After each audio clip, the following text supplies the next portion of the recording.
Hi, my name's Kathleen. I posted this on a Facebook group that I belong to for quilting, and there was quite a bit of response, and a number of people asked me if I could show a video of how I make it and put it together. Don't know about the rest of you, but I know with me in quilting, the thing I absolutely dread the most is sandwiching the quilt. I'm a home quilter. I do all of the quilting with my local domestic machine. So I need to make sure that the sandwich is done pretty well so that I don't get it all bunched up and wrinkled on the back side. And I've tried all the methods that I've seen. I've tried the pool noodles. I've tried using like 2x4 boards. I've tried clipping it onto the edge of tables. I've tried the floor. All of them work at best marginally. The floor was usually the best method I had, but it takes a lot of floor space, and I don't know about you, but my floors are not always immaculate, and I'm always nervous about putting a quilt down on a floor that might have some dirt or lint or something on it, or in our case, dog hair. But I started thinking there's got to be a better way, and without killing my knees and my ankles and all of that, crawling around on the floor. So I was looking around on the internet, and I found lots of options for making a frame. All of the options I found, though, were for real small, like working on in your lap size, basically, to do hand quilting. Well, I've never had the courage to try hand quilting, so that really wasn't something I was interested in, but I wanted to use this frame concept to be able to make a sandwich of my 3 layers of quilt. So this is what I have come up with. It was very inexpensive. I mean, I guess relatively. I think I spent maybe $60 or $70 on the whole setup. And it's all made out of PVC piping. I thought about boards, but I really wanted something that was very portable and very customizable from a size standpoint. And the wood boards, I had a hard time figuring out a way that I could make pieces and splice them together with some kind of staying power. Well, PVC comes to the rescue. So here's what I've done. Okay, this is the setup that I have, and you can see it's PVC, and what I've done is I've made it in multiple small segments so that if you have a 50-inch quilt, you could do that. If you have a 45-inch quilt, you could do that. All the pieces. The tallest pieces I have are the legs, which in my case I made 30 inches long. So that's about the biggest, that is the biggest size that I have. It ranges everywhere from 4 inches to 30 inches. This is how it comes apart. You would just literally pull it apart. And sometimes they get to be a little sticky. So what I've done is I've put a little bit of Vaseline on the inside of the connectors, but it just, you know, comes apart in pieces like this. It's really almost like using Legos, Duplos, and you just keep pulling it apart. You can leave these connectors on if you want to, or you can take them off. All right, here are all of the pieces that I got from purchasing 6 3/4-inch 10-foot PVC pipes. I cut them apart using a pipe cutter, which I will show you here in a little bit. But I start out here on the left are the legs, or the corner legs. There are 4 of those for the 4 corners of the frame. And then I made 4 center legs that you could put, if you had a wide enough span. I was worried about too much bowing and it bending too much in the middle. So I made 4 legs that you can put anywhere in the center that you choose. Then I have a number of 2-foot sections, and then on the top there are 1-foot sections, and then 8-inch sections, 6-inch sections, and 4-inch sections. The reason for all of the smaller parts is because I really wanted it to be very customizable to whatever size quilt I had. Of course, you can't take a 50 by 60 quilt and put it on an 80 by 80 frame. It's just not going to fit.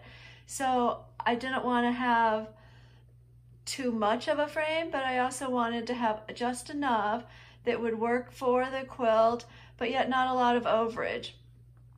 I decided to go with 3/4 inch pipe because I was a little concerned about how much flex there would be, but I'm really not finding that there was flex in here, not enough to make any significant difference. And I went with 3/4 honestly because it was a lot less expensive than going with 1-inch or 2-inch pipe. There are the connectors. Here are the connectors for the corners. It's called a 3-way connector. That's where the leg goes, and here are where the 2 sides of the frame go. And then the connectors for, these are called T connectors. Those are for the center legs, the 2 sides there and there, and the leg goes on that end. And then these are just called couplers, and it's just, you know, straight through, so you put a pipe in that side and a pipe in that side, and you connect those 2 pieces together. And then the clamps I use are spring clamps. I bought these on Amazon. They are, you know, you just open them up like this and you put them over the pipe. So it would be like this, if I can do it here. And then they just go over the pipe like that and they clamp on. So you can clamp your fabric on all 4 sides with these clamps. I ended up buying 20 or 30 of those clamps. It was 2 boxes. I think it was 32. I think it was 16 per box. Okay, this is the cutter, and it tightens up by this screw here. You can see the wheel there is getting closer to where you'd cut it. So I loosen it all the way up, take the PVC pipe, put it inside the pipe, and then you want to line the little notch, the mark that you have, the cutting mark. You want to line it up with the wheel, which if you can see the shiny, there's the wheel. That's the cutting device. So you want to line it up onto that as close as you can, and then start tightening it up.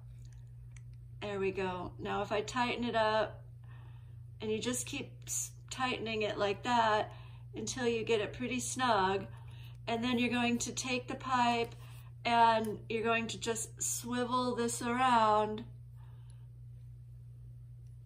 and you swivel it around a couple of times, and then I always tightened it a little bit more because you've cut a little bit of a ridge in there, so you now need to tighten it up to keep it snug on the thing, and then screw it down again and just keep spinning this around. You can sort of see the ridge there, the cut mark. That's where it's cutting.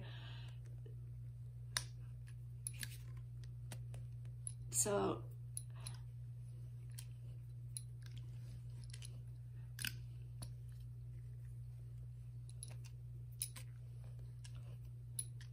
you can be more aggressive and tighten it further each time. Oh, that means it's cut through.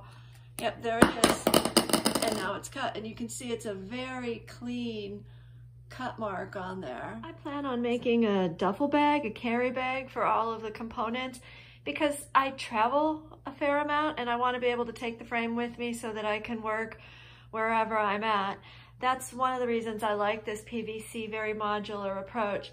But for now, until I make the bag, I just have it in an old hamper. But I mean, that would be fine to just keep it in something like that as well. But you can see how collapsible it really is and how little space it really takes up. This would be easy to put into a bag or even a garbage bag and shove it under your bed or into the closet. Putting the quilt onto the frame was pretty simple.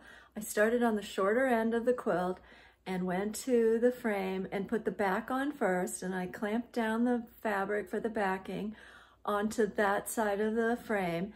Then I went to the opposite side of the frame, stretched the fabric taut, not super stretched, but made it so it was taut, and then clamped it down on that side. Then I went to the 2 other sides of the quilt, the longer sides of the quilt, and did the exact same thing. You just start with one and then go to the opposite side and do that. And you kind of had to work back and forth so that you got it positioned the way you want it, and it was snug, but again, don't stretch it too far.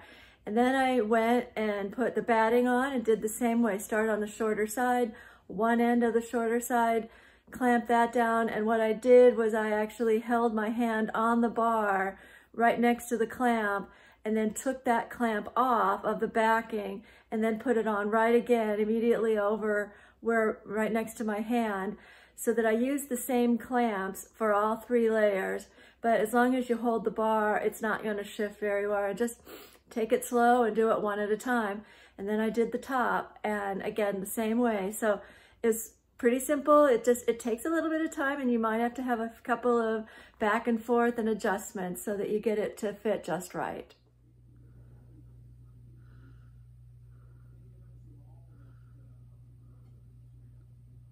I hope that answered some of the questions that people have had and gives you a pretty basic idea of how to build one of these frames and assemble it and deassemble it and transport it and all of that. If you have questions, please put a comment here and I will try my best to get back and answer any questions that you may have.